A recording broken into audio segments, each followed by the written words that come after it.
He's the greatest radio host of all time, All Night with Todd Wright, back in the day at ESPN. Of course, he has the Todd Wright Toddcast and the Todd Wright Fantasy Football Podcast, available where all podcasts are distributed. Coincidentally, it's Todd Wright, everybody. How you doing, Todd? As always, thank you for your kindness, Gill. Good to be with you. Good to be with you. Just let me get your take real quick about the four teams last night, both from a football perspective and I guess from a fantasy perspective as well. In no particular order, for fantasy owners who thought Kirk Cousins was a QB1, no. Miles Sanders. No. Miles Sanders has touched the ball 35 times the first 2 weeks. That's the exact same amount of touches as Cordarrelle Patterson. He is worth rostering or a flex play or a desperate RB2. As far as the Titans, week one knee-jerk reaction on waivers. For those who thought Kyle Phillips was the next Julian Edelman, you might want to pump the brakes on that. And Stephon Diggs, even without Gabe Davis to draw coverage away. Yeah. Diggs was wide receiver 7 in my fantasy settings last year. I see no reason he won't be top 5 as long as he's injury-free this year. Okay, we thought we'd have you here on a Tuesday because a lot of people are want to know, of course, who to start, who to bench, but more specifically, perhaps who to cut and then claim. So let's start with one to start throughout the league.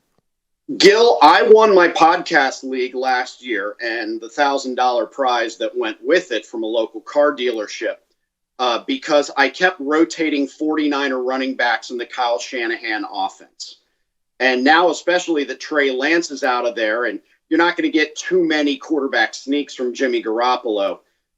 Jeff Wilson is my guy. I played him last week after Eli Mitchell went out week one. Despite another running back touching the ball nearly 15 times, who's now out another month and a half, Jeff Wilson had 20 touches. I would imagine he'll be even more involved going forward with Garoppolo under center. So Jeff Wilson, to me, is one to start. Yeah, by the way, under Kyle Shanahan, leading rushers by season for the Niners, 2017, Carlos Hyde, 2018, Matt Breida, 2019, Raheem Mostert, 2020, the aforementioned Jeff Wilson, 2021, Elijah Mitchell. Just one guy after another, to your point. 2022, Jordan Mason. 2023, Jordan Mason, right? Looking ahead. Yeah, that's very true. All right, what about a player that's currently rostered that it's just time for the owner of said player to bench? Well, Gill, I know you're going to be stunned. I'm going to pick on fantasy tight ends. Yes. For those that said after week one, oh, Kyle Pitts, that's an aberration. He did the exact same thing in week two. I mentioned how Cordarrelle Patterson in Atlanta has touched the ball 35 times. Kyle Pitts has touched it 4 times. And Drake London, Marcus Mariota keeping it under center. Yeah, Kyle Pitts at this point is one to bench until further notice. Okay, one to bench. How about in looking, obviously somebody's going to have to grab someone to fill their roster this week. What about a player to cut? Like, who's a player? It's one thing to bench him. What's a player that shouldn't even be rostered right now? Unfortunately, it's Juju Smith-Schuster until we see otherwise. This was supposed to be the veteran, experienced ad for the Kansas City Chiefs that was actually going to stand out among all the other wide receivers, not like a Tyreek Hill, but still coming off what he did early in his career in Pittsburgh. Through 2 weeks, Gill, he looks like just another wide receiver option out there and nothing special at all for Patrick Mahomes and the Chiefs offense. Nothing special at all. I don't see a lot of value there until we see 1 or 2 games where Schuster does something significant. Okay, and then the real question, the player out there that is, let's say, widely available, that is the one to claim on waivers. I'll ask your opinion on this in your wheelhouse. I think it's Jahan Dotson. Yes. Now, look, there's a history of the first wide receiver picked in the NFL draft generally produces that year. You got to look within the numbers here. Dotson hasn't done a lot, but he's touched the ball, I think it's 8 times. 4 of those have been in the end zone, including a 2-point conversion. So sure, he's not the number 1 or even number 2 option for Carson Wentz. But when it really counts, which isn't a bad thing in fantasy football, Jahan Dotson already has the trust of Carson Wentz, and I think it's only going to get better.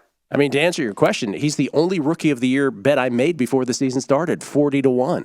It's probably the bet that I had the least thinking involved in, right? Where I was just on a hunch going with it. And so far, so good. 40-1. He is a co-short shot to win Rookie of the Year at this point.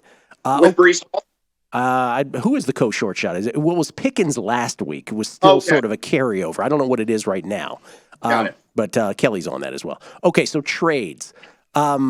People are obviously offering trades left and right. Before we get into a specific example in one of your leagues, how about a buy low guy and a sell high guy?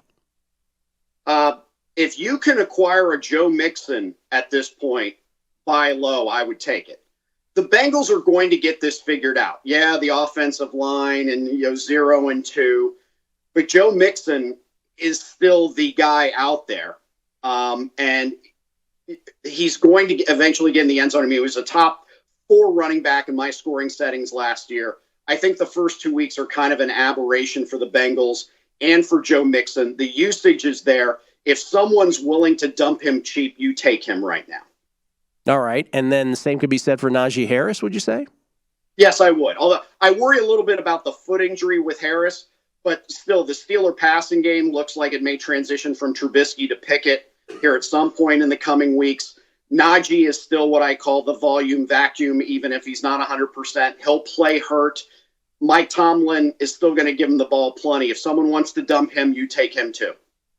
What'd you say, Kelly? Dotson 6-1? Is that what we're seeing? Dotson 8-1. You've got Drake London at 6-1. Drake London, after his performance, creeps ahead of Dotson, so 6-1 on London. All right, who's the sell high then? Who's the guy? I think I might be able to guess this, but let's see.